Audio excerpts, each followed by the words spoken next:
आप देख रहे हैं आवाज इंडिया टीवी। आज है विश्व के महान सम्राट, एशिया के महान सम्राट, भारत के महान सम्राट प्रियदर्शी देवानंद प्रिय सम्राट अशोक की जयंती। और इस जयंती पे उपलक्ष्य में देश भर में सम्राट अशोक की जयंती मनानी चाहिए थी, लेकिन महिमा मंडन हो रहा है सावरकर का।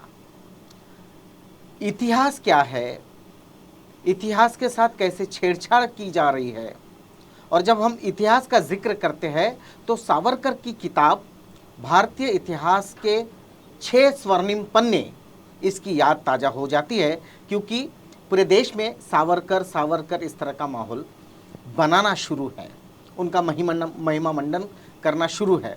और इसी पर चर्चा करने के लिए हमारे साथ स्टूडियो में मौजूद है डॉक्टर सुरेश खैरनार, जो कि अभ्यासक है, इतिहास को जानते हैं, देश की जो स्थिति आज है उसका विश्लेषण भी करते हैं। डॉक्टर साहब, आपका बहुत बहुत स्वागत। जैसे कि मैंने कहा कि आज सम्राट अशोक की जयंती है, वो महानतम सम्राट अशोक थे और पूरा विश्व जानता है कि वो जिस मत से आते हैं उसे बौद्ध मत कहा जाता है या बौद्ध धर्म को मानने वाले कहा जाता है। और हम सावरकर का भी जिक्र यहाँ कर रहे हैं और उनके इसी पन्ने में 6 स्वर्ण पन्ने में सम्राट अशोक का जिक्र आता है और उसमें वे सम्राट अशोक को बौद्ध राजा नहीं बताते बल्कि हिंदू राजा बताते हैं। क्या ये इतिहास के साथ छेड़छाड़ है? सबसे पहले तो सम्राट अशोक की स्मृति को मैं वंदन करके मेरी बात की शुरुआत करता हूँ। मुझे खुद को पता नहीं था आज सम्राट अशोक की जयंती है। कल रात को आपके कारण मैं पूरे सावरकर जी का ये सब कुछ लेकर रात को 1-2 बजे तक मैं पढ़ रहा था। ये भाषणों का संग्रह है, collected speeches of Savarkar, Marathi में है। मुझे आज सम्राट अशोक के फोटो को आपने मेरे से हार और पूजा करवाई, मैं अपने आप को गौरवान्वित महसूस कर रहा हूँ। लेकिन मुझे बहुत दुख है, विनायक दामोदर सावरकर जिनका मैं बचपन में बहुत बड़ा फैन था, माझी जन्म ठेप आत्मकथा पढ़ने के बाद में वो जो जेलर था सेलुलर जेल का, आयरिश जेलर था, मैंने कसम खाई थी कि ये जेलर अगर इंग्लैंड में या कहीं और अभी जिंदा होगा मैं इसको मारूंगा। इतना प्रभाव था। इतना प्रभाव उनके अंडमान निकोबार के उनके हालात के अत्याचार का जो भी उन्होंने वर्णन किया था, ये मेरे जीवन का एक काल रहा है। लेकिन वर्तमान काल में सावरकर जी के बारे में जो हिस्ट्री जो आ रही है समय समय पर और अच्छे अच्छे विद्वानों के आ रही है। मनोहर मलगांवकर है, बहुत बड़े अंग्रेजी के लेखक थे, अमेरिकन और ब्रिटेन के पत्रिकाओं में इनके उस समय आते थे। कभी पुराने आर्मी के अंग्रेज़ों के सेना के मेजर रहे हैं, लेकिन बाद में वॉर कॉरेस्पॉन्डेंट तक बने हैं। ये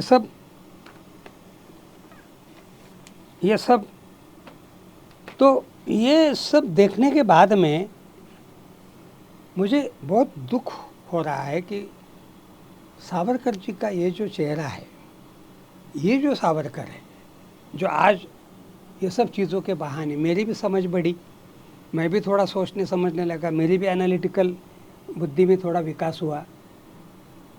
जिस सम्राट अशोक का आज आपने उल्लेख किया, एक शब्द से सावरकर जी अपने भाषणों में सम्राट अशोक का बहुत ज़बरदस्त गुणगान किया है, लेकिन एक शब्द से बुद्ध सम्राट न बोलते हुए हिंदू सम्राट बोलते रहे हैं।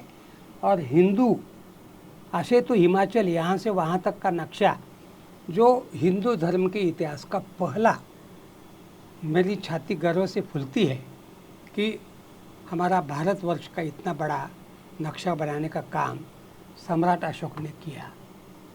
मैं खुद बचपन से ही सम्राट अशोक बुद्ध धर्म को फैलाने वाला भारत का साम्राज्य के साथ साथ धर्म का भी फैलाव का, जो कि खुद की बच्ची और खुद का बच्चा महेंद्र और संघमित्रा श्रीलंका में भेजने का वास्तव श्रीलंका में भी है। महेंद्र पक्षे, महेंद्र फलाना, वहाँ नाम के ऐसे दर्जनों लोग मिलेंगे, कुछ राष्ट्राध्यक्ष भी बन गए वहाँ के। और वास्तविक स्थिति है कि श्रीलंका में बुद्ध धर्म ले जाने वाले यही थे दोनों बच्चे। जिस सम्राट ने अपने खुद के बच्चों को युवराज या राजपुत्र बनाने के बजाय धर्म प्रचार के लिए भेजा, जिस सम्राट ने भारत में बुद्धिज़्म का इतना बड़ा विस्तार, गौतम बुद्ध भले बोध गया से साक्षात्कार होने के बाद पहली बार सारनाथ गए, प्रवचन दिया 10-20-50 लोगों के सामने और थोड़ा जो कुछ, लेकिन बुद्धिज़्म का विकास का जिसको क्लाइमैक्स का काल बोलते हैं वो अशोक का है। 84,000 विहारों की निर्मित उसमें उन्होंने की थी। आज का जो कलिंग है, जो ओडिशा या पाटलिपुत्र, जहाँ आज पटना राजधानी है, मैं अभी जा रहा हूँ 2 हफ्ते के बाद में उस एरिया में, और मैं हमेशा रोमांच मेरे खड़े हो जाते हैं। मैं जब पटना में उतरता हूँ, जब मैं उड़ीसा में जाता हूँ, जब मैं वो जो पूरा जो प्रदेश है, पूरा जो ये सब चीज़ों से मशहूर है। और अभी तो मैं भगवान बुद्ध के देह रखने की जगह पर अतिथि के तौर पे जा रहा हूँ, कुशीनगर में। कुशीनगर की मट्टी मेरे कपाल को लगा के आने वाला हूँ मैं। तो मैं सेकुलर आदमी हूँ, मैं धर्म न मानते हुए भी मुझे ज़िंदगी में सबसे ज़्यादा आकर्षित करने वाली कोई शख्सियत होंगी, गौतम बुद्ध है, सम्राट अशोक है, बाबा साहब है, महात्मा है, फुले। ये सब लोगों का अध्ययन करते करते और अपने भाषणों में सावरकर जी सम्राट अशोक को हिंदू सम्राट बोलते हुए, मतलब इतिहास के बारे में अंग्रेज़ों ने मोड़ तोड़ की, इतिहास के बारे में मुसलमानों ने इतिहास बिगाड़ा, फलानों ने किया, आप क्या कर रहे। दूसरा उल्लेख है भागलपुर, दो भागलपुर के ऊपर उनके उल्लेख है, क्योंकि भागलपुर का 1943 का 4 दिसंबर का हिंदू महासभा का अधिवेशन अंग्रेज़ों ने भारत छोड़ आंदोलन के कारण बैन किया था, और ये उस समय हिंदू महासभा के अध्यक्ष थे। इन्होंने अध्यक्ष नाते आदेश दिया है 2-2 जगह। उस भागलपुर, जिसको अंगिका का राजधानी बोला जाता है, अंग देश बोला जाता है, कर्ण का, और ये कर्णावती के रट लगाए जा रहे हैं। मुझे तो पहले कर्णावती कुछ और लग रहा था, लेकिन इसमें वो साफ साफ लिख रहे हैं कि कर्णावती यानी सम्राट कर्ण की राजधानी। भाई उस ज़माने का जो भी मैं डिस्टेंस में आज मार्क कर रहा हूँ, मिनिमम 2000 किलोमीटर का फासला है। भागलपुर की भाषा अंगिका है, लोकल डायलेक्ट, जैसे हम वराडी बोलते हैं, बिल्कुल मैथिली है, भोजपुरी है, भागलपुर की अंगिका भाषा है। अंगिका मतलब अंग प्रदेश की भाषा, अंग प्रदेश मतलब कर्ण का। और ये सब होने के बावजूद सावरकर जी, मतलब उनकी विद्वत्ता के बारे में कई लोग बोलते हैं कि बाकी कुछ भी हो, लेकिन वो विद्वान थे। अब किस कैलिबर के विद्वान थे? जो वर्तमान अहमदाबाद को कर्णावती, वो अध्यक्ष जब बने पहली बार 1937 में, 1937 में जब उनका वो गृह बंदी वाला काल ख़त्म हुआ, 1924 से 1936-37 तक उनको रत्नागिरी में, तो जब वो अंग्रेज़ों ने मुक्त किया उनको, उसके बाद में उनका पहला अधिवेशन अहमदाबाद का है, हिंदू महासभा का। वो अध्यक्षीय भाषण में नीचे में वो सिग्नेचर कर रहे कर्णावती फलानी फलानी डेट, और कर्णावती के बारे में वो स्पष्टीकरण दे रहे। कर्णावती नाम के बारे में मेरा आग्रह इसलिए है, तो ये जो नामों की लड़ाई अभी जो फिलहाल चल रही है, मुगल सराय से लेके दुनिया भर के जगह जगह के ज्ञानव्यापी तक, देखिए मुझे कोई लेना देना नहीं। आप कुछ भी नाम रख दो, नाम तो नाम के लिए होता है, पहचान के लिए होता है, मुझे कोई आपत्ति नहीं, तो मेरा कोई वैसा इमोशनल अटैचमेंट है किसी भी चीज़ से। लेकिन ये जो आप इलाहाबाद से लेके, अहमदाबाद से लेके, अहमदनगर से लेके, औरंगाबाद से लेके, क्या है, क्या लगा के रखा है आपने? आप सम्राट अशोक जैसे विश्व प्रसिद्ध सम्राट को आप हिंदू सम्राट बोल रहे, लिखित है, बिल्कुल। आप स्वीकारने के लिए तैयार नहीं कि 2-2,500-3,000 साल का एक पीरियड इस देश का पूरा बुद्धिज़्म का रहा है, और बुद्धिज़्म के अवशेष वर्तमान अयोध्या से लेके, केलझर से लेके, कामठी से लेके, रामटेक से लेके, नागलोक से लेके, आंध्रा तक, नागपुर म्यूनसिपालिटी का जो सिंबल है वो तक, नागो का शहर है, वर्तमान अमरावती जो आंध्र की राजधानी बनने जा रही है उसमें जो खुदाई हो रही है, सब कुछ बुद्धिज़्म का अवशेष निकल रहे हैं। तो 2,500-3,000 साल का इतना बड़ा इतिहास, इतने बुद्ध सम्राट अलग अलग नामों के हो गए। सम्राट अशोक सबसे बड़े ऊंचे दर्जे के, और चक्रवर्ती यही आखिरी बोला जाता था। जी, अलेक्जेंडर से भी ज़्यादा का उनका सावरकर ही बोल रहे, मैं नहीं, ये उनका उल्लेख है कि अलेक्जेंडर से लेके, सिकंदर से लेके, पोरस से लेके सम्राट अशोक की बराबरी की भारत की और हिंदुओं के साम्राज्य की इतनी बड़ी सीमा इतिहास में कभी नहीं थी। सम्राट अशोक के जन्म दिवस के बहाने मैं बहुत पीड़ा से कह रहा हूँ, मुझे बहुत दुख हो रहा है कि एक तरफ स्वतंत्रवीर सावरकर, एक तरफ उनको राष्ट्र भारत रत्न पुरस्कार दिया जाए, क्या क्या बोल रहे, और दूसरी तरफ उनके लेखन में कि ये सब जो एरर्स है ये इतने भयावह है।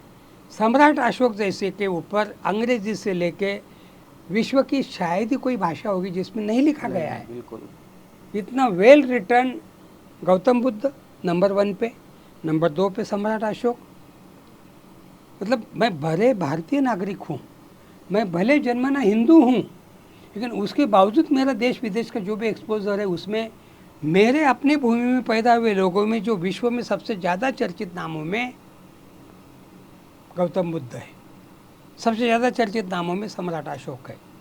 और कौन सी भाषा नहीं है, फ्रेंच से लेके अंग्रेजी से लेके इनके ऊपर साहित्य की भरमार है, और विश्व भर के लोगों को इनके बारे में आज भी उत्सुकता जारी है। जब जब मैं जाता हूँ, बोध गया से लेके, लुम्बिनी से लेके, अभी कुछ दिन पहले मैं वहाँ भी गया था, नेपाल, भरा पड़ा है पूरा ये सब जो तीर्थ स्थल है। कोई वो कैपिटल नहीं कर रहे अयोध्या के जैसा, ना कोई कुछ ऐसा ढोल बजा रहे, लेकिन मुझे दुनिया के हर कौम के, हर रेस के लोग वहाँ पर दिखते रहते हैं, कपिल वस्तु से लेके लुम्बिनी तक। और अभी मैं कुशीनगर जा रहा हूँ, वो भी बताऊँगा मैं कुशीनगर का अनुभव। आप ये वास्तव को स्वीकार, अरे भाई पंडित कल्लन, हिंदू कश्मीरी पंडित, राज तरंगिनी नाम का फर्स्ट इंडियन रिटर्न हिस्ट्री जिसको बोला जाता है, संस्कृत में है, आजकल अंग्रेजी में भी ट्रांसलेशन साहित्य अकादमी ने करके रखा हुआ है। 200-400-500 रुपये की कीमत हो गई, बहुत ज़्यादा महंगा भी नहीं है, आप देख लीजिए ना।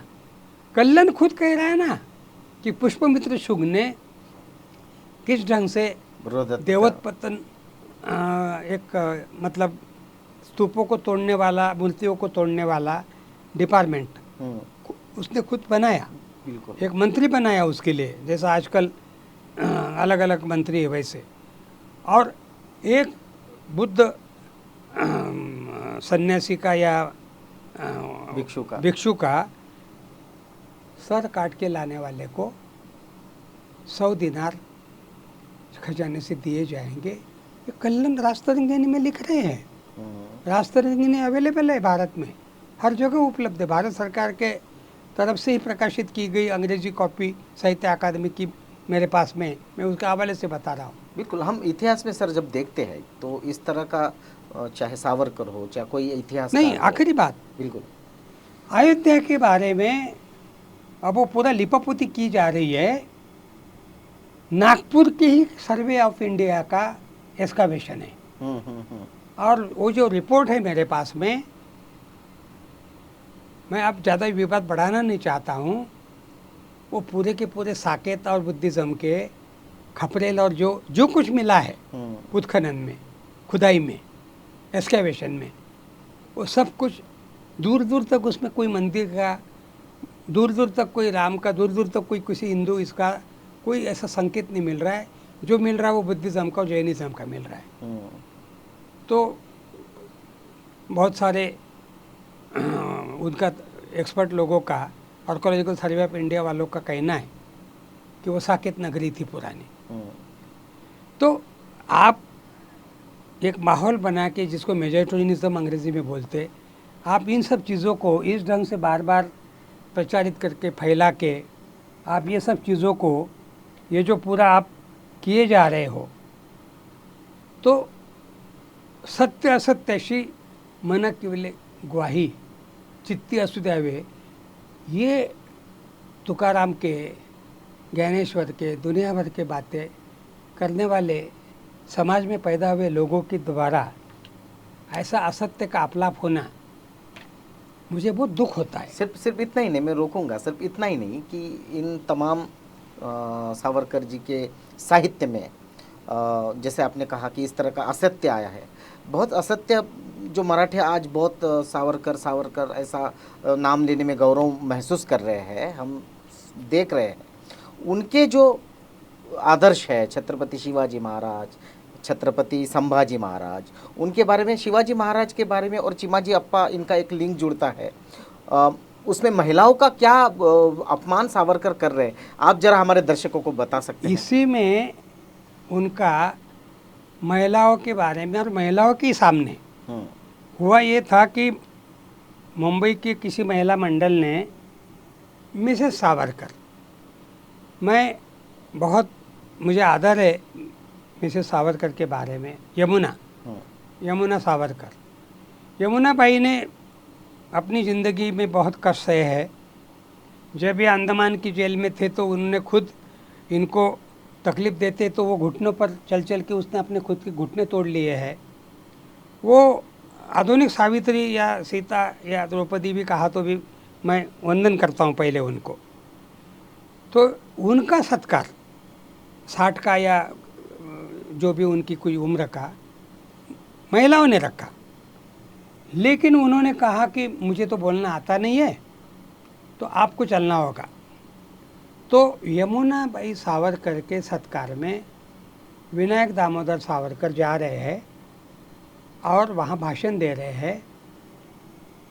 महिलाओं के बारे में जो कुछ और भी बोलना था वो अपने ढंग से उन्होंने बोला है, लेकिन वहाँ सबसे ज़्यादा आपत्तिजनक उन्होंने बोला है कि छत्रपति शिवाजी कल्याण के सूबेदार की बहू को वापस करने का उनका जो किस्सा है वो बिल्कुल भी ठीक नहीं है।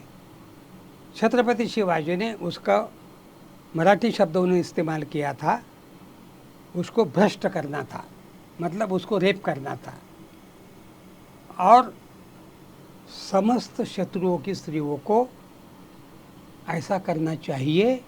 ये पब्लिक स्पीच है जो भाषणों के संग्रह में आया है।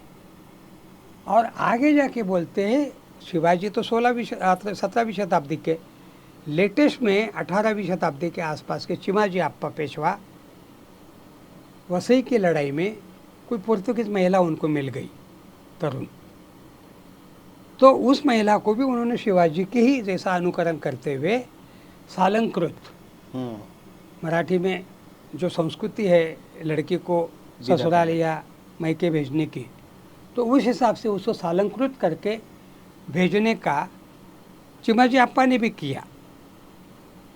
उसको में भी सावरकर बोलते कि ये चिमाजी अप्पा ने बहुत बड़ी गलती की, चिमाजी अप्पा ने उस औरत को भ्रष्ट करना चाहिए था, ये शब्द है। और बिल्किस बानो का वर्तमान जो केस है और जिसको लेकर आज गुजरात में जो अभी आने वाले डेट भी मुकर्रर की है कोर्ट ने, वो क्या बोलेगा कोर्ट छोड़ दो, लेकिन ये जो पूरा जो मानस है और उन लोगों के सत्कार के जो कार्यक्रम चल रहे हैं, अभी भी कल परसों वो बलात्कारी किसी विधायक के साथ में गुजरात के कार्यक्रम का सार्वजनिक फ़ोटो है, उसका कंट्रोवर्सी है। ये 12 के 12 लोगों के विभिन्न जगह सत्कार भी चल रही, मिठाइयाँ खिलाई जा रही, वेलकम किया जा रहा। इसके पीछे की मानसिकता है वो कि शत्रु पक्ष की औरतों को, क्योंकि दंगा भागलपुर का भी हुआ, दंगे भिवंडी की भी हुए, दंगे मालेगांव की भी हुए, दंगे आज़ादी के बाद से बहुत सारे हुए। दंगों में बलात्कारों का चलन गुजरात से शुरू हुआ है।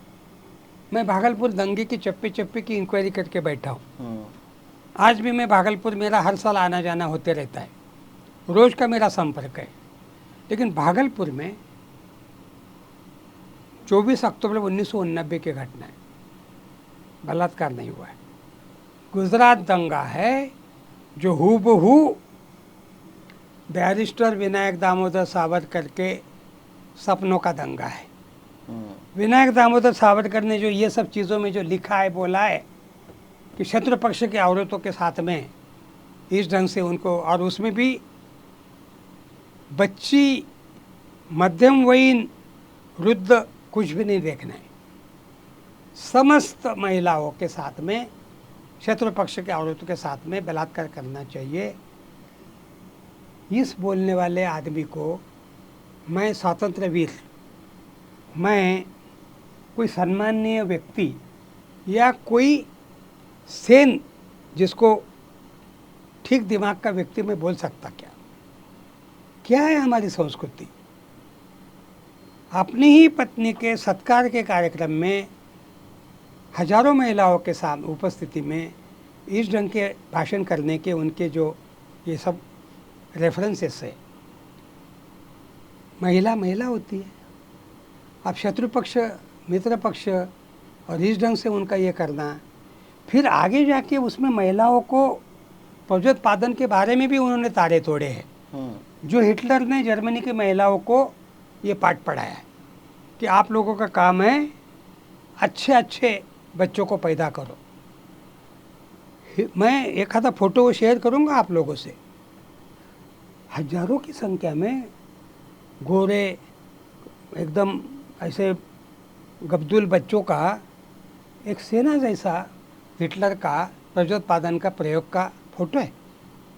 विनायक दामोदर सावरकर हमारी महिलाओं को बोल रहे हैं कि शुद्ध प्रजा, ये शुद्ध वंश वाला जो दिमाग ये जो घुसा हुआ है ना, जो नोवाल थियरी को, नोवाल हरारी को पढ़ने के बाद में, वो भी एक जूही है, लेकिन उसको पढ़ने के बाद में सब निकल जाता है दिमाग से। काला गोरा, दलित, सवर्ण, ब्राह्मण, क्षत्रिय सब खत्म हो जाता है। अमेरिकन, इंडियन, अफ्रीकन, पूरी दुनिया की रेस एक है।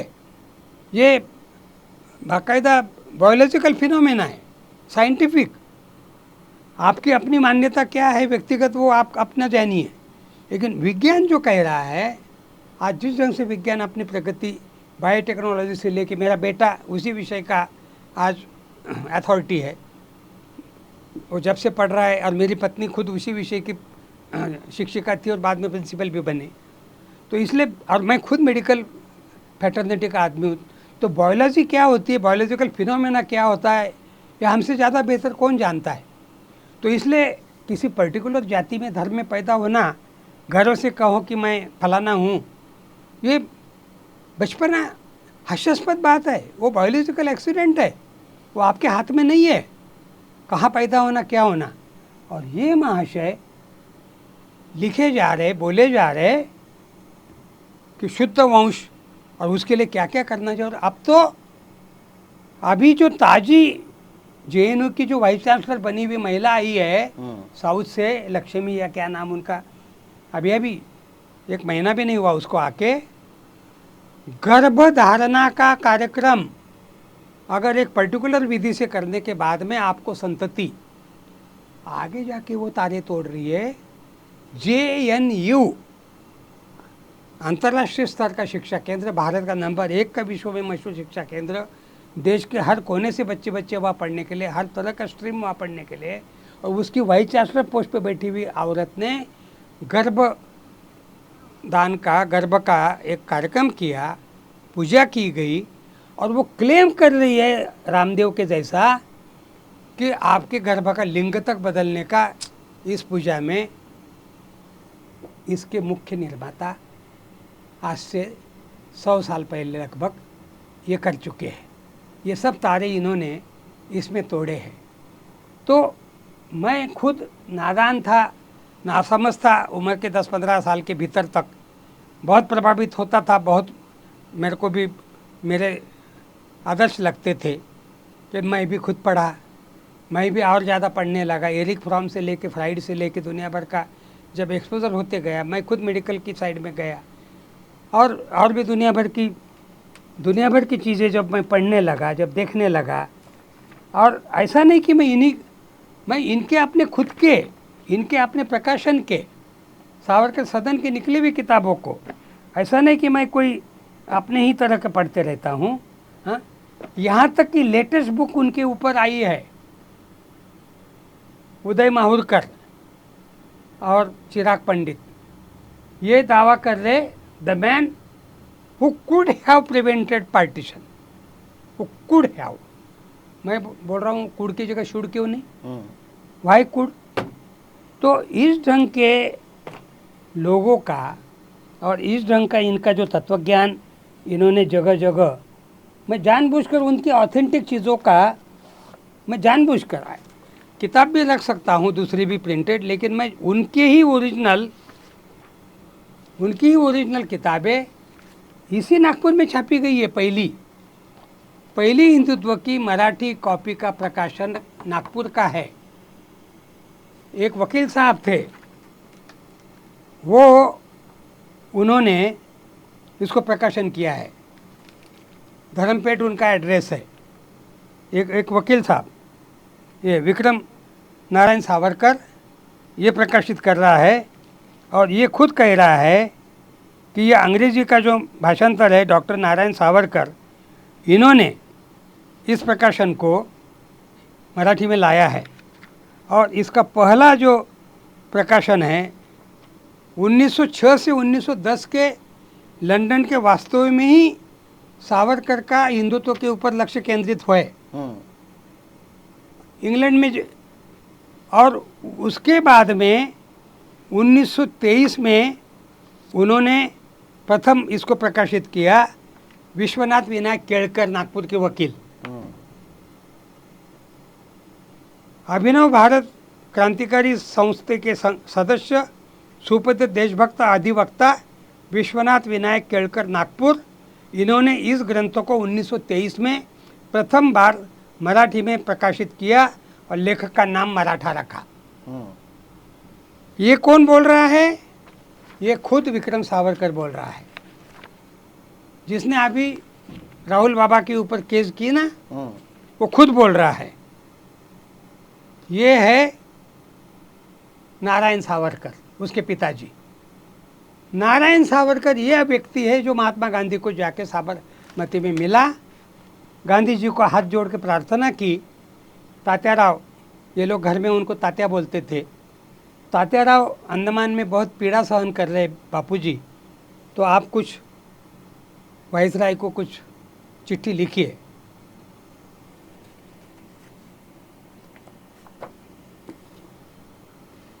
महात्मा गांधी ने नारायण सावरकर, छोटे भाई विनायक दामोदर सावरकर के से सुनने के बाद में खत लिखा है वाइसराय को। खत में विनती की है कि जो भी उनका अपराध या क्या होगा वो आप जानिए, लेकिन इतना भी कड़ा उनको देने की ज़रूरत नहीं है, वो आखिर देशभक्त है। और इतना दूर उनको काला पानी की सज़ा में आपने रखा हुआ है, थोड़ा भारतीय जेलों में लाके रखिएगा ताकि परिवार के लोग उनको मिल सकेंगे। और कोर्ट जो न्याय देगा वो अलग बात है, लेकिन इतनी भी विनायक दामोदर सावरकर के साथ में बेरहमी करने की ज़रूरत नहीं है। मेरी आपसे गुजारिश है, ये गांधी जी ने खत लिखा है, ये नारायण सावरकर भी बोल रहे, और ये वही गांधी जी है, ये मनोहर मलगांवकर लिख रहे हैं the man who killed Gandhi. ये उसमें सबके फोटो है। मतलब महात्मा गांधी से विनायक दामोदर को छोड़ने के लिए खत लिखवा लिए है, लेकिन उसी महात्मा गांधी को मारने वालों में उसी महात्मा गांधी को ये पिस्तौल जो है, ये पूरे ये रसीदें है इन लोगों की, इनके पत्र व्यवहार के फ़ोटो है। ये पहली किताब है जो इतनी वेल डॉक्यूमेंटेड है गांधी हत्या के बारे में। ये पूरे इनके निवेदन है, ये दुनिया भर के, ये तथाकथित गोडसे का जो निवेदन है वो खुद सावरकर ने लिख के दिया हुआ है, वो गोडसे का नहीं है। और गोडसे के उनके क्या संबंध थे उसके ऊपर ये किताब देखने के बाद में कुछ भी डाउट नहीं रहता। जिस रत्नागिरी की जेल में सावरकर को जब पहली बार गृहबंदी में रखा गया 1924 में उनको वहाँ रखा, और उसी समय कोइंसिडेंटली नथुराम गोडसे के बाप का नाम भी विनायक था। विनायक गोडसे पोस्ट में नौकरी करते थे, उनकी उसी समय बदली हुई, पोस्ट मास्टर होंगे या क्लर्क होंगे। नथुराम 11वीं की मैट्रिक की परीक्षा फेल हो गया था बोर्ड की, तो नथुराम को आगे पढ़ने पे कोई इंटरेस्ट नहीं था। नथुराम को पता चला विनायक दामोदर सावरकर यहाँ पर हाउस अरेस्ट में हैं। 3 दिन के भीतर बाप की बदली होने के बाद में नथुराम गोडसे सवेरे से लेके रात को सोने के पहले तक विनायक दामोदर सावरकर की सोबत में रत्नागिरी में रहता था। और उसके बावजूद कोर्ट में सावरकर जी कहते हैं कि मैं इस लड़के को जानता नहीं हूँ। जो लड़का 11वीं में 15 साल पकड़ लो, 17 साल पकड़ लो, थोड़ा बड़ी उम्र में पढ़ा होगा तो 18-19 ही पकड़ लो, लेकिन बिलो 20 और 1937 यानी 23, 24 और 37, 14-13 साल का एक दशक से ऊपर का सहवास वाला लड़का आदमी, अग्रणी नाम के उसके अखबार को 15,000 रुपये की दी हुई रसीद है। अग्रणी नाम के गोडसे चलाने वाले अखबार को, और उसके ऊपर तारीफ कि अग्रणी बहुत अच्छा पंडित नथुराम गोडसे, पंडित बना दिया उन्होंने। अपने सोबत में उसको संस्कृत सिखा दी, रत्नागिरी में थोड़ी बहुत अंग्रेजी सिखा दी, थोड़ा बहुत मराठी भी उसका दुरुस्त कर दिया, क्योंकि वो बाद में मैट्रिक फेल होने के बाद पढ़ा नहीं। लेकिन उसके साथ साथ उसको और क्या ट्रेनिंग दी, वो इस किताब को देखने के बाद आपके मन में कोई शक शुबा नहीं रहता है।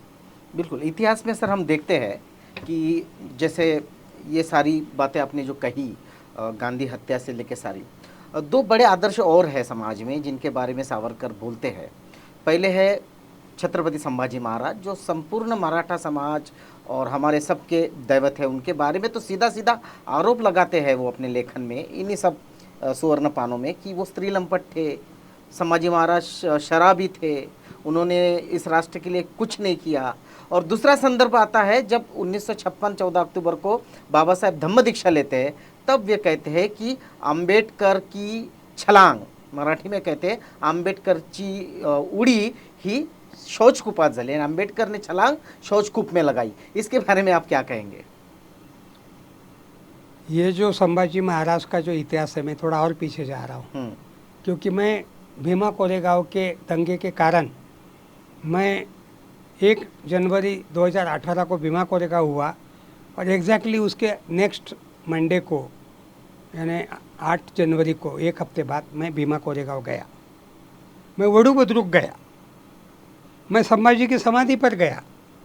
संभाजी के शवों के टुकड़ों को जोड़ने वाला जो परिवार है, गोविंद महार, जो आजकल अलग कुछ सरनेम लगा रहे, वो संभाजी के समय का ही मैं नाम बोलूँगा जानबूझकर, गोविंद महार। मैं उसके बाद में जब शरद पाटिल, बासी बेंद्रे, कमल देसाई, ये लोगों की जब किताबें देखा, क्योंकि मेरे को रिपोर्ट लिखना था, क्योंकि विवाद पूरा उसी बात को लेके था। वो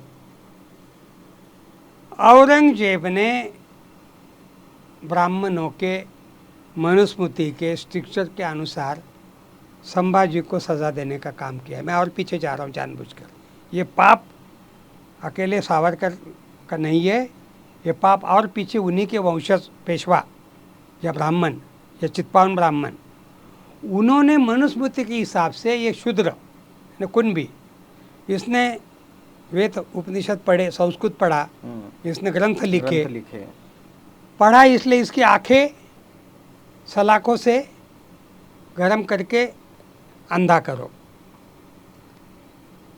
जीभा काटो, क्योंकि इसने वेदों का, उपनिषदों का, मंत्रों का उच्चारण किया है, हाथ काटो।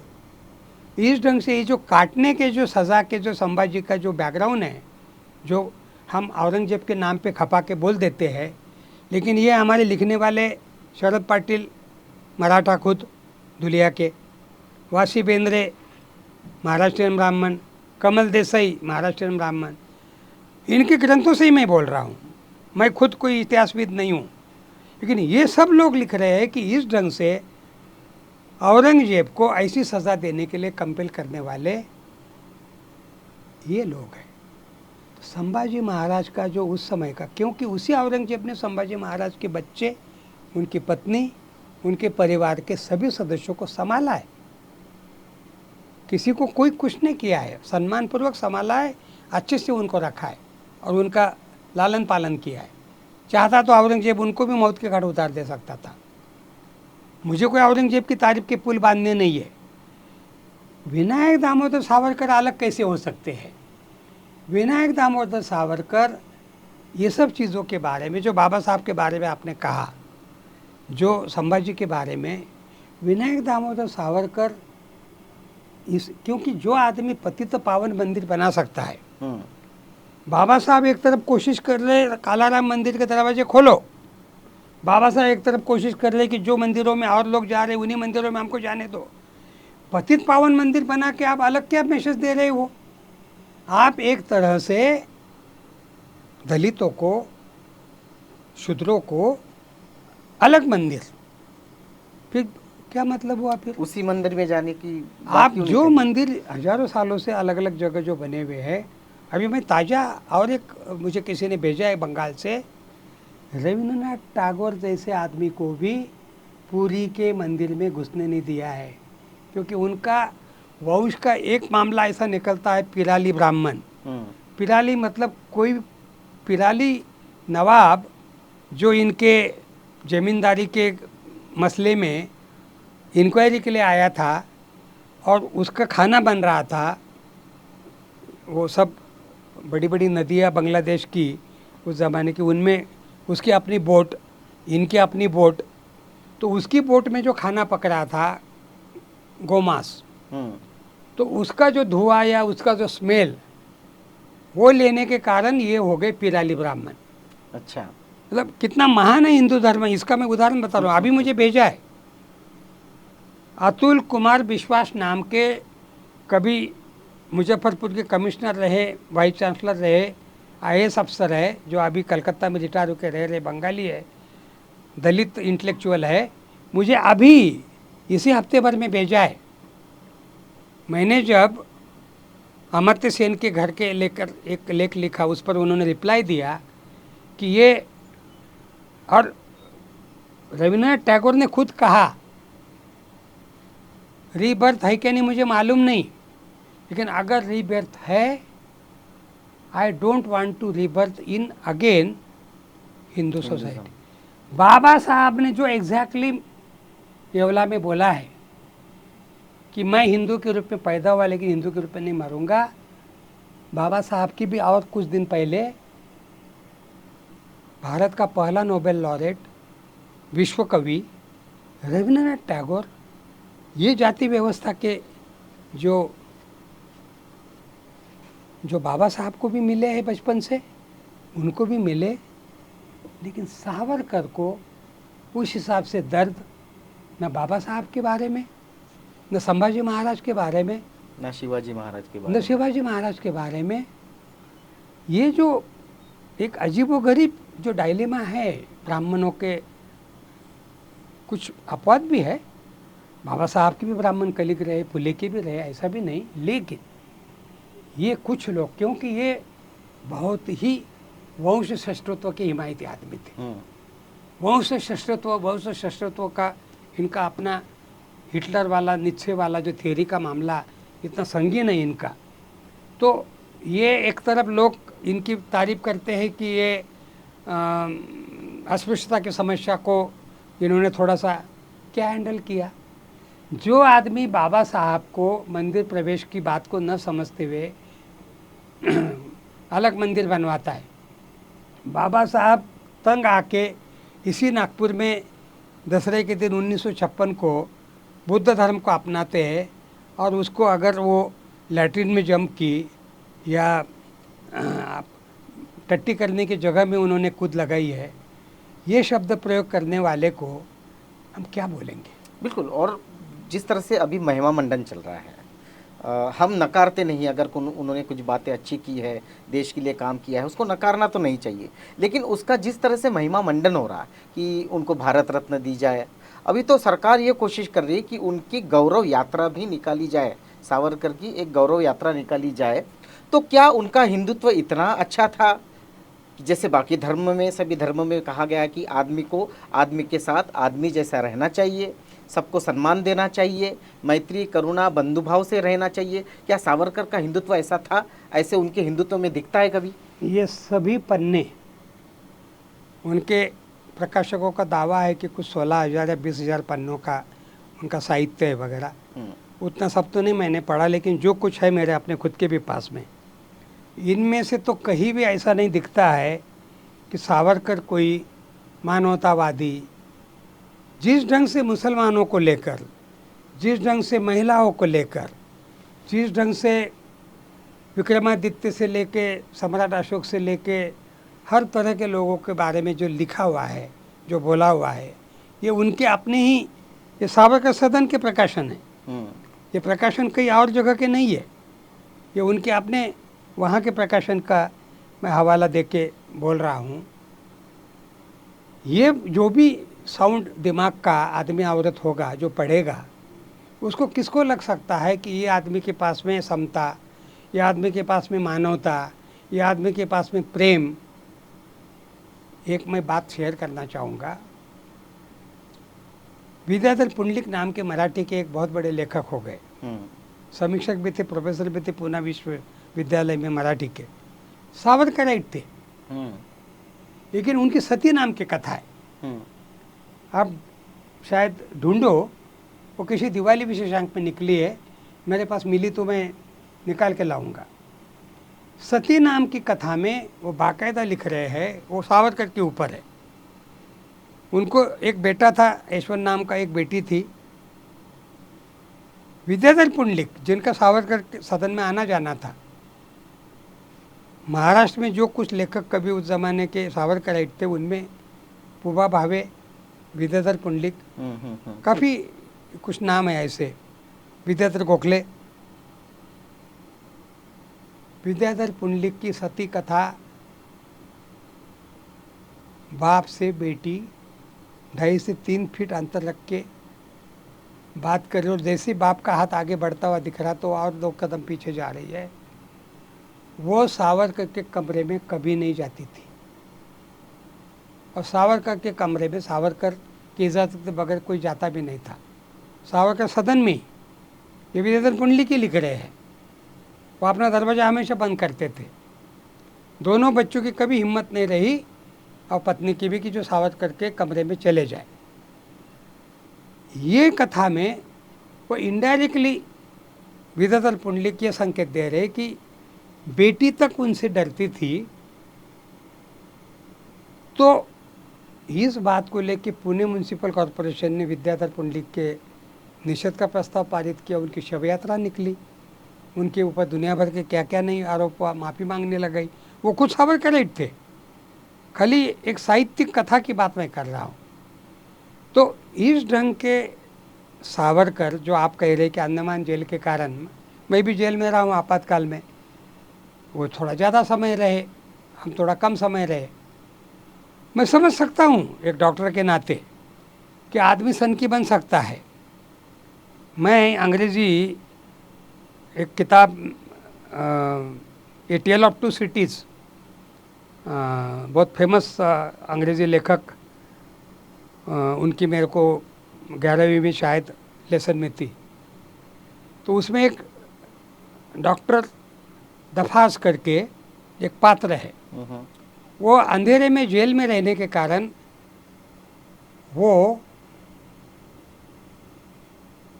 उनको प्रकाश देखकर वो घबराते थे, क्योंकि उनको सालों साल अंधेरे में रखने के कारण वो प्रकाश से घबराते थे। तो ऐसा कोई कॉम्प्लेक्स आदमी में डेवलप हो जाता है, होता है, हम मान सकते हैं। तो सावरकर भी अंडमान की जेल के जो भी है उनकी अपनी प्रताड़ना, हालांकि वो उनके पहले ऐसे 124 कैदियों की कथा है जो आजकल जब बाहर आ रहा है।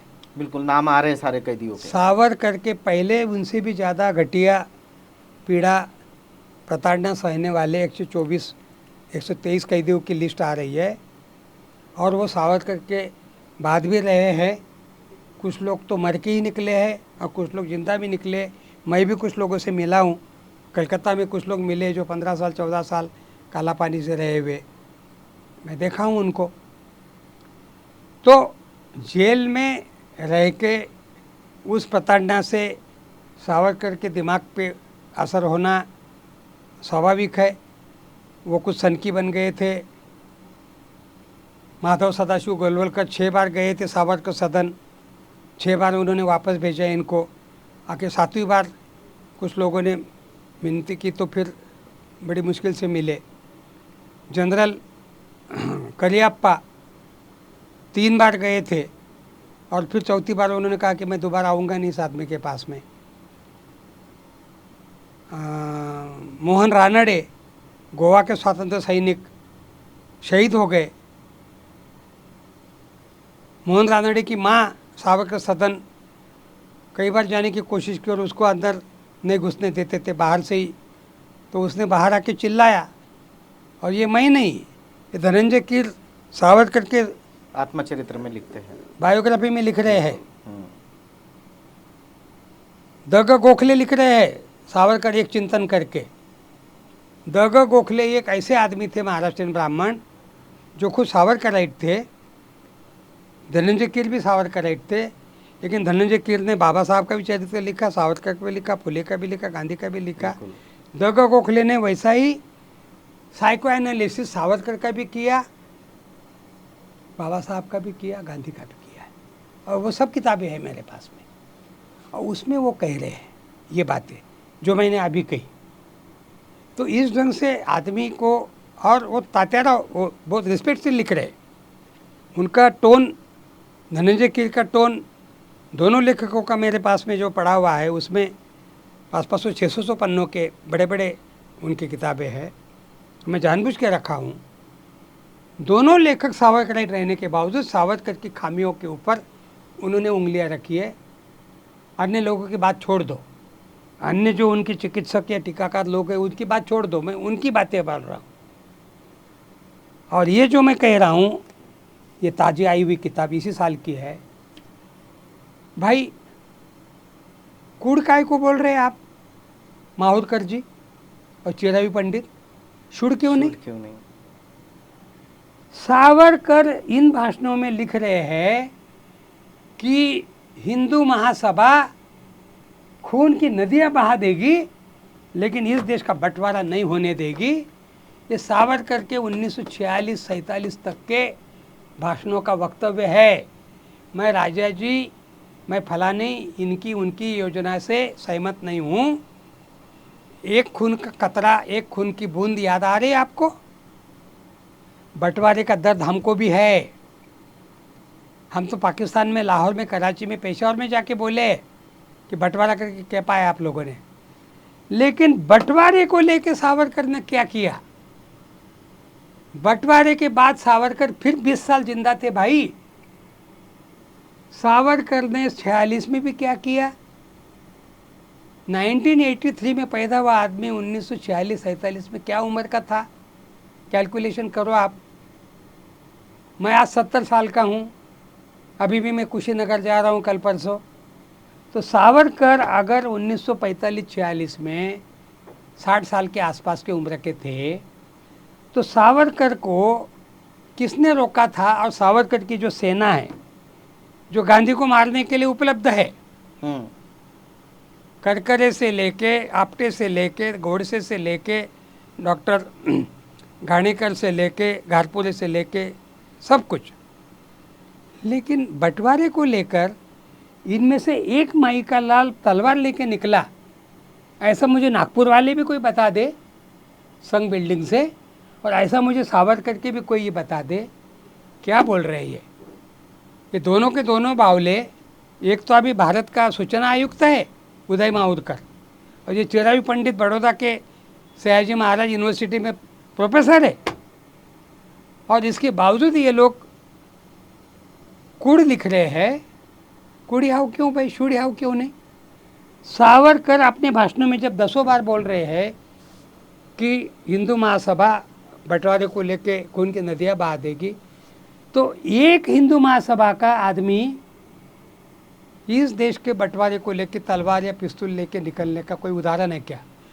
उल्टा किसी मुसलमान ने जिना पे हमला किया था, सावरकर का भाषण है जिना के ऊपर हमला करने वाले आदमी का निषेध करने का। जिना के ऊपर हमला करने वाले मुसलमान को पागल बोला है सावरकर ने। इसी ये जो बंच है पूरा मेरे हाथ में, लेकिन महात्मा गांधी के हत्या के बारे में, यानी जिना की हत्या करने वाले के बारे में, बंटवारे की भी पहले की बात बोल रहा मैं, ये 1943-44 की बातें बोल रहा हूँ मैं। और उसके बाद में जिना के साथ में अलायंस करके आप सिंध में, बंगाल में आप सरकारें बनाते हो। तो सरकारें बनाने के जो कॉमन मिनिमम प्रोग्राम जो होते हैं अलग अलग पार्टियों के, तो उसमें क्या प्रोग्राम था आपका। आपने कभी जिना से एग्रीमेंट किया था कि बंटवारे की आपकी जो मांग है आप छोड़ दोगे तो हम आपके साथ सरकार बनाते हैं। 1942 में जब कांग्रेस और अन्य लोग सब जेल में चले गए भारत छोड़ो आंदोलन के कारण, पूरा जो वैक्यूम मिला आप उसमें शामिल हो गए। आप दुनिया भर के भाषणों में दुनिया भर के आप लफ्फाजी कर रहे, लेकिन आपने बंटवारे को रोकने के लिए प्रत्यक्ष कृति कार्यक्रम करने का कोई एक वाकया, जिसको बहु बड़बड़ला करके एक मराठी कविता भी है, बालिश बहु बायकात बड़बड़ला, बड़ला, वो भी खटिया के ऊपर, ऐसी वो कविता है। तो ऐसे करने वाले को तो कुछ नहीं लगता वो कि आपने यहाँ बैठे बैठे किसी भी दुनिया भर के लोगों को गाली गलौज करना या मैं कुछ भी कर सकता कहने के लिए वो मुक्त है। लेकिन जब आप ये हिंदू महासभा के अधिवेशनों में हिंदू महासभा के लोगों को पत्रक निकाल के बड़े बड़े ऐलान कर रहे, चेतावनी दे रहे, और आप उसी मुस्लिम लीग के साथ में सरकारें भी बना रहे, ये जो पाखंड है, ये जो ढोंग है, आप हिंदू महासभा को गले लगाइए ना, आप जो करना है उनके साथ में कीजिए, हमें कोई आपत्ति। लेकिन आपने बंटवारे को लेके इतना बड़ा पॉलिटिकल कैपिटल किया है। इस बार के 15 अगस्त को नरेंद्र मोदी ने बोला कि हम इसके आगे 14 अगस्त को बंटवारे का दिवस के रूप में भी मनाएंगे। मनाना किसने रोका है, लेकिन उस बंटवारे को रोकने के लिए आपने क्या किया भाई, क्या बोल रहे हैं आप लोग। अभी आपके हाथ में सब कुछ आया हुआ है, देश का निज़ाम है, पार्लियामेंट से लेके न्यायालय से लेके मीडिया से लेके हर एक कोई आपके कब्जे में है। किसी ने कुछ किया तो ईडी, आईबी, सीबीआई भेजने के लिए आप मुक्त हो। दुनिया भर के हथियार आपके पास में मौजूद है। जब राहुल गांधी जैसे आदमी को आप डिस्क्वालीफाई कर सकते हैं, तो आप किसी भी आम एमएलए एमपी को तो डर लगना ही स्वाभाविक है। वो बोलने में आपके साथ भी चैनल में मेरे को क्या डर है, मैं ग्राम पंचायत का भी चुनाव कभी लड़ा नहीं, कर मेरे को क्या डिस्क्वालीफाई करोगे, भेज जेल, लिखूंगा पढ़ूंगा वहाँ भी फिर। लेकिन जो आपने आपातकाल को लेके जो छाती पीटने का कार्यक्रम अभी आने वाले 25 जून को शुरू होगा इनका, और अभिव्यक्ति की आज़ादी को लेके, स्वतंत्रता को लेके आप दुनिया भर का, और हमेशा आप जब आपकी खुद की मीडिया की खामियों की चर्चा होती तब आप आपातकाल का उदाहरण देते हो। अरे वो तो सिर्फ 19 महीने का था। 9 साल से आपने इस देश में अघोषित आपातकाल लगा के रखा। ये मेरा शब्द नहीं है, ये इनके खुद के विश्व पितामह लाल कृष्ण आडवाणी जी का शब्द है। लाल कृष्ण आडवाणी ने शेखर गुप्ता जी को 2015 को नरेंद्र मोदी जी सत्ता में आने के एक साल के भीतर की बात है। 2015 को आपातकाल को 40 साल होने जा रहे थे। 2015 को एक इंटरव्यू किया है वॉक टॉक वाला एनडीटीवी में, आप टाइप करके यूट्यूब में ढूंढिए। वो आडवाणी जी को पूछ रहे हैं, आडवाणी जी बोल रहे 19 महीने का वो काल होके 40 साल हो गए आज, लेकिन आज हम अघोषित आपातकाल में जी रहे, इसका क्या? अरे हम लोग तो छोड़ दीजिए, आडवाणी जी जो इनके सलाहकार है, जिनके कारण नरेंद्र मोदी जी का करियर बना है, अन्यथा नरेंद्र मोदी जी मुख्यमंत्री के पहले 1-2 साल के भीतर ही राजनीति से ख़त्म हो गए होते। गोवा की बीजेपी की कॉन्फ्रेंस में इस्तीफा लेके जेब में आए हुए थे। वो आडवाणी जी थे जिन्होंने वहाँ पर वेटो लगाया और नरेंद्र मोदी जी का करियर बचा। वो आडवाणी जी आज के वर्तमान निज़ाम को अघोषित आपातकाल बोल रहे, बिल्कुल, क्योंकि आज की तारीख में जिस ढंग से मीडिया का पूरा स्वरूप एक तरफा हो गया, राहुल गांधी की निष्कासन की बात को जिस ढंग से वन वे कर दिया है, जो कि चोर को चोर बोलने में चोर की क्या जाति होती भाई, आतंकवादी की क्या जाति होती भाई, किसी बदमाश की गुनाहगार की क्या जाति होती भाई। अगर आप नथुराम गोडसे को ब्राह्मण के तौर पे अगर आप ये सर्टिफिकेट दे रहे हो कि एक ब्राह्मण को पूरा अधिकार है किसी को मारने का, तो इस ढंग की बात हो गई। फिर बिल्कुल, जब आप ओबीसी की बात कर रहे, तो पिछले कम से कम 9-10 सालों से लालू प्रसाद यादव के परिवार का कदम कदम पे अपमान चल रहा है। उनकी प्रेग्नेंट बहू तक बख्शी दी गई जो बाहर से आई है, कल परसों आई है। तेजस्वी की शादी को कोई ज़्यादा समय हुआ नहीं है, पहले ही प्रेगनेंसी का समय उसका चल रहा है। आज वो प्रेग्नेंट है और अभी महीना भर पहले की मैंने न्यूज़ पढ़ी कि उसको 8 या 9 घंटा ईडी या सीबीआई जाके इतनी दुनिया भर के सवाल क्या क्या करते बैठी, पराए घर से आई हुई बच्ची, वहाँ ओबीसी कार्ड कहाँ गया आपका? ये जो हमारी उलगड़ी की बच्ची जो मारी गई, कौन थी भाई? उलगड़ी की बच्ची वाले के घटना को इंक्वायरी करने के लिए जाने वाले पत्रकारों को आप पास्को में और दुनिया भर के कानून में आप डाल दे रहे, उनको आपने मनी लॉन्ड्रिंग में फंसा दिया और मनीषा की बॉडी को आपने रात के अंधेरे में कलेक्टर की उपस्थिति में, एसपी की उपस्थिति में आपने जला के रख दिया है। कौन सा ओबीसी कार्ड बोल रहे हैं आप? वर्तमान मुख्यमंत्री जब वहाँ पर शपथ लेके आए मुख्यमंत्री बन के, उसके एक हफ्ते के भीतर में 14 अप्रैल बाबा साहब का जन्म दिवस कबीर मठ में सहारनपुर में कुछ लोग बाबा साहब की मूर्ति लगाना चाहते थे और जयंती मनाना चाहते थे। वहाँ जाके राजपूतों ने आपत्ति की। वो 1 महीने तक वो दंगा चला, पूरे दलित औरतों के ऊपर बलात्कार हुए, मारे पीटे गए लोग, दुनिया भर का हुआ। पुलिस ने उल्टा दलितों के ऊपर एक्शन लिया। उसी में से चंद्रशेखर रावण नाम का कोई एक लड़का तरुण आके बाद में नेता बनता है दलितों का। वहाँ आपका ओबीसी कार्ड कहाँ गया भाई? सेंगर से लेके दुनिया भर के लोगों ने जो अत्याचार किया है औरतों के ऊपर, और कितने सारे दलितों के अत्याचारों के उसी अलग अलग इनके प्रदेशों के, ऊना का घटना ले लो ना आप, क्या अपराध था?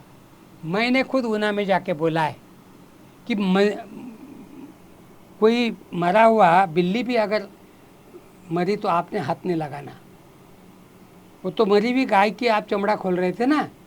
मेरा आगे जाके कहना है आप सब लोगों को, जैसा बाबा साहब ने महाराष्ट्र में एक बहुत बड़ी चलाई थी कि खबरदार हाथ लगाया तो मरे हुए जानवरों को छीलने का काम किया, तो वैसा मैं आज ऊना में आके आप लोगों को, 2015 की बात है, खबरदार मैंने कहा बिल्ली कुत्ता भी मर गए तो सड़ने दो, आने दो बदबू ऊना के लोगों को, लेकिन हाथ नहीं लगाना। मैंने कहा एक मरी हुई गाय को लेके जिंदा आदमियों को आप गाड़ियों के पीछे बांध के उनको आप घसीटते रहते हो और आप संविधान की बात कर रहे।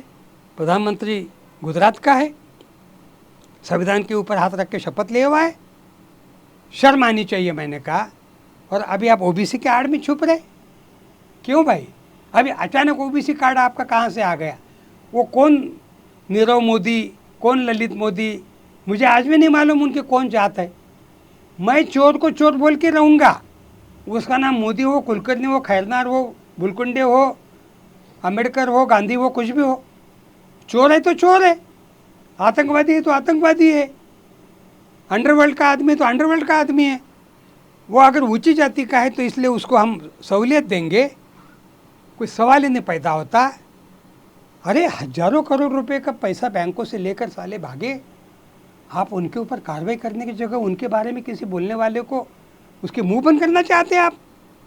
आपका असली उद्देश्य है, सबसे बड़ा चोर अभी जो एक्सपोज होने जा रहा है, अडानी। हो ही चुका है। अब सेकंड हिंडनबर्ग रिपोर्ट आ रहा है, first Hindenburg report, second report में नरेंद्र मोदी अडानी के कल का दिल्ली के मुख्यमंत्री का भाषण, आप लगे तो मेरे साथ में लिंक करके कोट करो, वो 12 या 13 इंसिडेंट्स में नरेंद्र मोदी डायरेक्ट इन्वॉल्व है अडानी के साथ में। ये अरविंद केजरीवाल कल के दिल्ली के विधानसभा के पोडियम से बोल रहा है, हाउस में बोल रहा है, और वो बोल रहा है कि अडानी,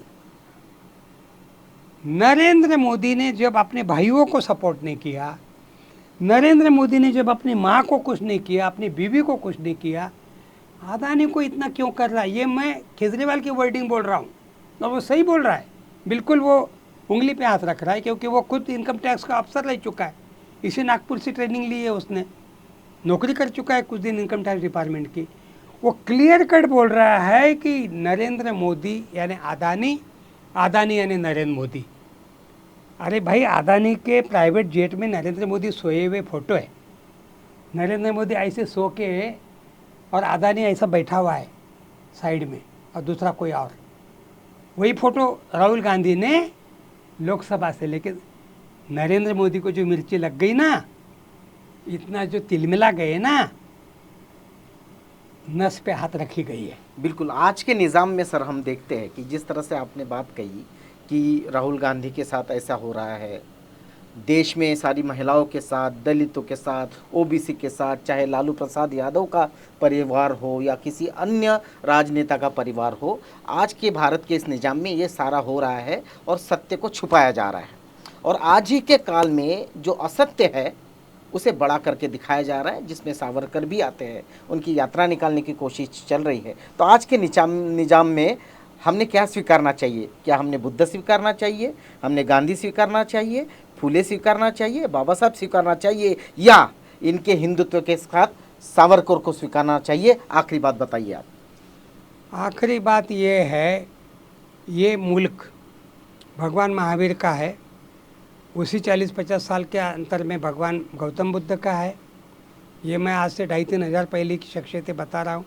और वर्तमान परिप्रेक्ष्य में मैं महात्मा ज्योतिबा फुले, उसके बाद में बाबा साहब आम्बेडकर, महात्मा गांधी, ये हमारे विश्व में अभिमान के विषय मैं अनुभव लेता हूँ।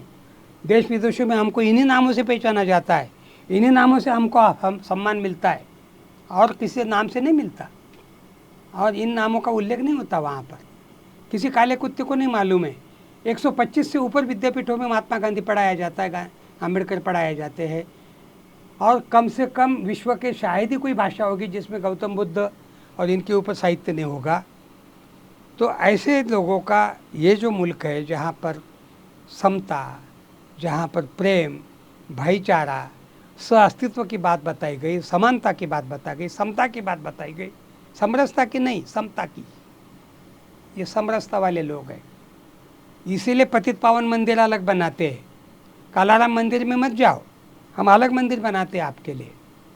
ऐसे लोगों का भारत है ही नहीं, बनाने की कोशिश कर रहे हैं। विश्व के इतिहास में आज से 90-100 साल पहले हिटलर और मुसोलिनी ऐसे ही 2 नाम हो गए। आज इटली में और जर्मनी में ये नाम लेने की इजाज़त नहीं है। आप अगर किसी जर्मन मित्र को, मुझे थोड़ा वो फलाना मेमोरियल देखना है, वो बोलेगा मैं नहीं आता, आप जाओ। आज इतना द्वेष हिटलर मुसोलिनी को लेकर उन मुल्कों में है। दुनिया के किसी भी कौम में कोई लोग पागल नहीं हो गए कि ऐसे लोगों को लोग सर पे उठाएंगे। आप प्लानिंग करके, स्ट्रैटेजी बना के दुनिया भर का डॉक्टर गोबेल्स नाम के आदमी को पकड़ के, जो मीडिया का विशेष कीड़ा था, एक्सपर्ट था, उसके द्वारा हिटलर ने पूरा मीडिया मैनेज करके, उस ज़माने में तो टीवी और इतना सारा इलेक्ट्रॉनिक नहीं था, लेकिन तो भी आज हिटलर हिटलर ही है। हिटलर एक तानाशाह था, हिटलर एक जल्लाद था। इसी ढंग से विश्व के इतिहास में ऐसे लोगों को आप कुछ भी कर लो, कितना भी उनका महिमा मंडन ये सब चीज़ों के बारे में कर लो, लेकिन इनके पापों का, इनके गलत कामों का जो भी कुछ, ये सब पढ़ने के बाद में भी इतिहास में कोई ऐसे बावले लोग नहीं है। मेरे लोगों के सद्बुद्धि के ऊपर मेरा प्रचंड विश्वास है। बिल्कुल। और ये बातें ये लोग कितना भी ये करेंगे, ये बाला साहब ठाकरे के पिताजी हैं जी। जिनको प्रबोधनकार ये पदवी थी। प्रबोधन मतलब एनलाइटमेंट, और इसीलिए उनको प्रबोधनकार ठाकरे बोला जाता था। ये उनकी महाराष्ट्र शासन की तरफ से प्रकाशित किताब है। और प्रबोधनकार ठाकरे हिंदुत्व से लेके, मंदिरों से लेके, ये सब चीज़ों के बारे में, मुसलमानों से लेके हर बात के बारे में क्या लिख रहे। उद्धव ठाकरे जी को उनके अपने ही घर में, उनके अपने दादाजी के साहित्य के खंड तो ओरिजिनल हाथ से लिखे हुए मौजूद होंगे। बिल्कुल। उस ज़माने में तो हाथ से ही लिखा जाता था, बहुत सुंदर अक्षर था। महात्मा ज्योतिबा फुले के सत्यशोधक समाज के थे। प्रबोधनकार ठाकरे हिंदुत्व नाम की किताब में क्या लिख रहे उद्धव जी को, क्योंकि उद्धव जी थोड़े सज्जन आदमी हैं, थोड़े पढ़ने लिखने वाले भी आदमी हैं, सूझबूझ वाले आदमी हैं। शायद अपने दादाजी को अभी तक उनको पढ़ने का मौका नहीं मिला होगा। तो आवाज़ इंडिया के बहाने आज मैं विशेष गुजारिश करना चाहूँगा। दर्जनों किताबें हैं और महाराष्ट्र शासन ने समग्र प्रबोधनकार ठाकरे, ये उसमें का चौथा खंड है। बिल्कुल। इसके पहले की भी 3 है और इसके आगे की भी है। जैसे बाबा साहब समग्र निकाला, वैसे ही समग्र प्रबोधनकार ठाकरे, और ये शासन का प्रकाशन है, ये किसी व्यक्ति का नहीं है। और प्रबोधनकार ठाकरे का ये जो पूरा मजमून है, जो डॉक्टर बाबा साहब आम्बेडकर, जो ज्योतिबा फुले, इनसे कहीं भी 1 इंच इधर उधर का नहीं है। आखिरी बात, ये एक तरफ संघ की शाखा का कोड है, एक तरफ मुसोलिनी और हिटलर है। ये आदर्श लेकर, क्योंकि इन्होंने भी हिटलर को आदर्श माना है। इन्होंने हिटलर को बाकायदा बहुत तारीफ के पुल बांधे हैं। ये लोग हिटलर को जाके मिलने की कोशिश किए हैं। हिटलर फप्ती आदमी था, वो मिला नहीं, लेकिन मुसोलिनी मिला है।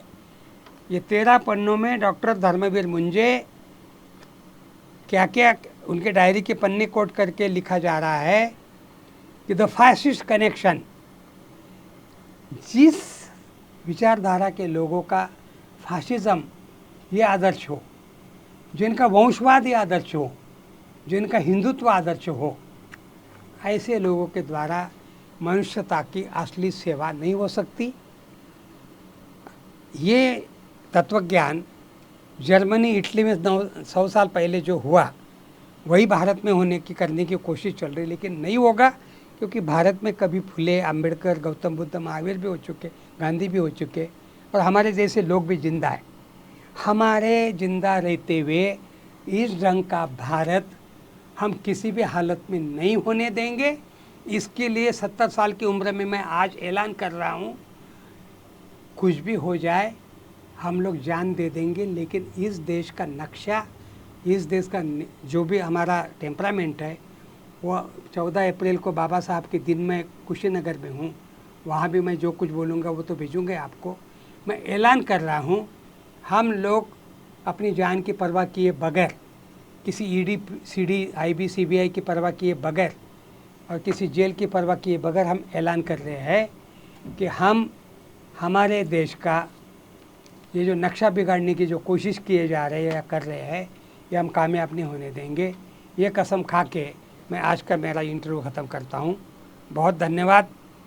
बहुत बहुत धन्यवाद सर कि ये कसम है कि इस देश का टेम्परामेंट, इस देश का नक्शा, इस देश का सौंदर्य, इस देश की सुंदरता, इस देश की शांति, इस देश का धर्मनिरपेक्ष और इस देश का संविधान जो खतरे में लाना चाहते हैं, जो गांधी को पीछे रखना चाहते हैं, जो फुले को पीछे रखना चाहते हैं, जो अंबेडकर को पीछे रखना चाहते हैं और गोलवलकर और सावरकर को आगे करना चाहते हैं, ऐसे लोगों का इस देश की जनता इस आने वाले 2024 में अपने वोट के जरिए, चुनाव के जरिए जरूर उत्तर देगी। डॉक्टर साहब आप आए, बहुमूल्य मार्गदर्शन किया, इतिहास के झरोके से जिस तरह से हमने अमृत मंथन करके अमृत निकाला था, उसी तरह अपने सच्चाई को बाहर निकाला, क्या है सावरकर, या अपने हमारे प्रेक्षकों को बताया। आपका बहुत बहुत धन्यवाद।